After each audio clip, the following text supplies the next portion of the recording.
नमस्कार साथियों, स्वागत है एक बार फिर से आप सभी का। और आज हम एक ऐसे मुद्दे पे डिस्कस कर रहे हैं जो बड़ा ही हास्यास्पद है।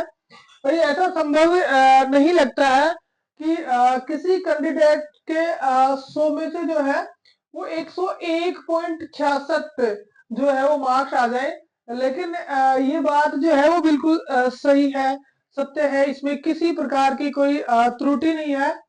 और जिस भर्ती परीक्षा में ये हुआ है उस भर्ती परीक्षा को कंडक्ट कराने वाली जो संस्था है उसने भी इसको स्वीकार किया है कि हाँ यस ये बिल्कुल सही है और ये हो सकता है। उन्होंने ये बात भी कही है कि भाई ये हो सकता है, कोई गलत बात नहीं है, अच्छी बात है, कोई दिक्कत वाली बात नहीं है। मतलब इतनी बड़ी बात है।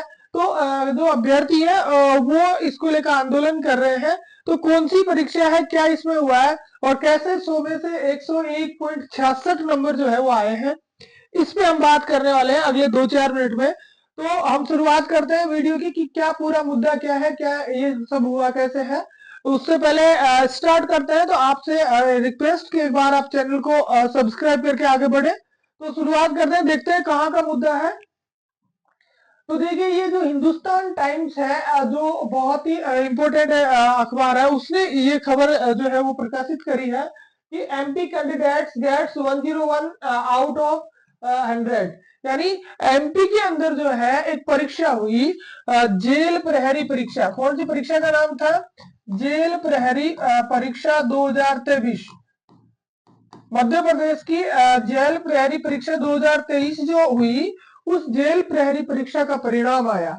और इस परीक्षा के परिणाम में एक कैंडिडेट इतना इंटेलिजेंट निकला, इतना बुद्धिमान निकला वो, कि उसने 100 नंबर के इस पेपर के अंदर 101.66 नंबर प्राप्त कर लिए। 100 नंबर के पेपर में 101.66 नंबर प्राप्त कर लिए। भारत का प्रथम व्यक्ति या भारत का प्रथम अभ्यर्थी जिसने इस तरह का कारनामा कर दिखाया। ठीक है, और भारत का ये प्रथम बोर्ड भी कह सकते हैं जिसने इस तरह का कारनामा किया।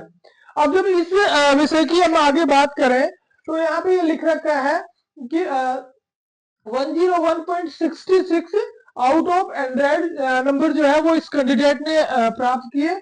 और इसको लेकर जो है वो प्रोटेस्ट कर रहे हैं। स्टूडेंट्स जो है वो इसको लेकर क्या कर रहे हैं? आंदोलन कर रहे हैं, प्रोटेस्ट कर रहे हैं कि ऐसा कैसे संभव है। लेकिन बोर्ड ने बड़ी ही अजीब दलील दी और उन्होंने कहा कि ये जो सारी की जो सारी बात हुई वो किस कारण से हुई। तो उन्होंने कहा कि नॉर्मलाइजेशन के कारण ये जो है ये बात हुई है। नॉर्मलाइजेशन हुआ, जो परीक्षा थी वो अलग अलग चरणों में हुई। ठीक है, और पेपर का जो लेवल था वो अलग अलग था। इसलिए जो इजी पेपर था उसमें से मार्क्स काट लिए गए और जो टफ पेपर था उसमें मार्क्स बढ़ा दिए गए।